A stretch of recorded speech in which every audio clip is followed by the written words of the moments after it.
Jasmine task letter എടുക്കുന്നതിനായിട്ട് confession റൂമിലേക്ക് big boss വിളിച്ച് പോകുന്നുണ്ട്. അപ്പോൾ അതിനകത്ത് വെച്ചിട്ട് ജാസ്മിൻ പറയുന്നുണ്ട്, എനിക്കൊന്ന് കരയാൻ പോലും പറ്റുന്നില്ല, ഒരു സൈക്കോളജിസ്റ്റിനെ കാണണം, അത്ര നല്ല സുഖമൊന്നുമല്ല ഇവിടെ. ബിഗ് ബോസ് ചോദിക്കുന്നുണ്ട് സുഖമുണ്ടോ എന്ന്. അപ്പോൾ അത്ര നല്ല സുഖമൊന്നുമല്ല, മാനസികമായി ഞാൻ തകർന്നിരിക്കുകയാണ്, ഒന്ന് കരയാൻ പോലും പറ്റുന്നില്ല. കുറേ കാര്യങ്ങളൊക്കെ ഞാൻ പ്രതീക്ഷിച്ചിരുന്നു, പക്ഷേ എൻ്റെ പ്രതീക്ഷകൾക്കും അപ്പുറം പുറത്ത് എന്തൊക്കെയോ നടക്കുന്നു എന്ന് എനിക്ക് തോന്നുകയാണ്. പുറത്തു നിന്ന് വന്ന വൈൽഡ് കാർഡുകൾ പറഞ്ഞ കാര്യങ്ങൾ കൂടി കേട്ടപ്പോൾ എനിക്ക് വലിയ ഭയമുണ്ട് എന്ന് തന്നെ ജാസ്മിൻ പറയുന്നുണ്ട്.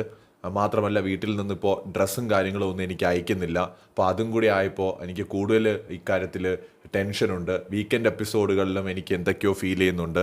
സോ ഞാൻ ഒട്ടും ഓക്കെ അല്ല, എനിക്കൊരു സൈക്കോളജിസ്റ്റിനെ കാണണമെന്ന് ബിഗ് ബോസിനോട് പറയുകയാണ്. അപ്പോൾ ബിഗ് ബോസ് പറഞ്ഞു, ജാസ്മിൻ ഒരു നല്ല പ്ലെയറാണ്, നിങ്ങൾ തീർച്ചയായിട്ടും വളരെ പക്വതയുള്ളൊരു പ്ലെയറാണ്. പുറത്തുനിന്ന് വന്നവർക്ക് പല പ്ലാനുകളും കാണും, അത് എങ്ങനെ എടുക്കണമെന്നുള്ളത് നിങ്ങളുടെ വിവേക ബുദ്ധി അനുസരിച്ച് നിങ്ങൾ തീരുമാനിക്കുക, സ്ട്രോങ് ആയിട്ട് കളിക്കുക എന്നൊക്കെ പറഞ്ഞാണ് വിടുന്നത്. എനിക്ക് തോന്നിയ ഒരു കാര്യം, ജാസ്മിൻ പുറത്ത് കുറേ നെഗറ്റീവൊക്കെ പ്രതീക്ഷിച്ച് തന്നെയാണ് ഷോയിൽ പോയത്. പക്ഷേ ജാസ്മിൻ പ്രതീക്ഷിച്ചതിൽ കൂടുതൽ പുറത്ത് താൻ നെഗറ്റീവ് ആയോ എന്നാണ് ജാസ്മിൻ അറിയേണ്ടത്. അപ്പോൾ അത് തീർച്ചയായിട്ടും ഒരു ജാസ്മിൻ്റെ മുമ്പിലുള്ള ഒരു വെല്ലുവിളി തന്നെയായിരിക്കും. തീർച്ചയായും നെഗറ്റീവ് ആയിട്ടുണ്ട്. ജാസ്മിൻ ഗബ്രി കോംബോ അത് ജാസ്മിനെ ബാധിച്ചിട്ടുണ്ട്. അത് ജാസ്മിൻ്റെ തന്നെ പ്രവർത്തികളുടെ ഫലമാണ്. അത് ആരെയും കുറ്റം പറഞ്ഞിട്ട് കാര്യമില്ല.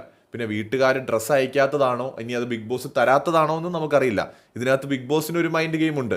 ചിലപ്പോൾ അവർ കൊടുക്കാതെ ഇരിക്കാം. അപ്പോൾ ഈ ഡ്രസ്സൊക്കെ കിട്ടുന്നതനുസരിച്ചാണ് കണ്ടസ്റ്റൻസ് വീട്ടുകാരുടെ ഒരു സപ്പോർട്ട് എങ്ങനെയാണെന്നൊക്കെ മനസ്സിലാക്കുന്നത്. അപ്പോൾ അത് കൊടുക്കാതെയും ഇരിക്കാം, ചിലപ്പോൾ വീട്ടുകാർ അയക്കാതെയും ഇരിക്കാം. അതിനെക്കുറിച്ച് നമുക്ക് പറയാൻ പറ്റില്ല. എന്തായാലും ആകെ മൊത്തം ജാസ്മിൻ മാനസികമായി തകർന്നു എന്നാണ് ബിഗ് ബോസിനോട് പറയുന്നത്. സൈക്കോളജിസ്റ്റിനെ കാണണമെന്ന് റിക്വസ്റ്റ് ചെയ്യുന്നുമുണ്ട്.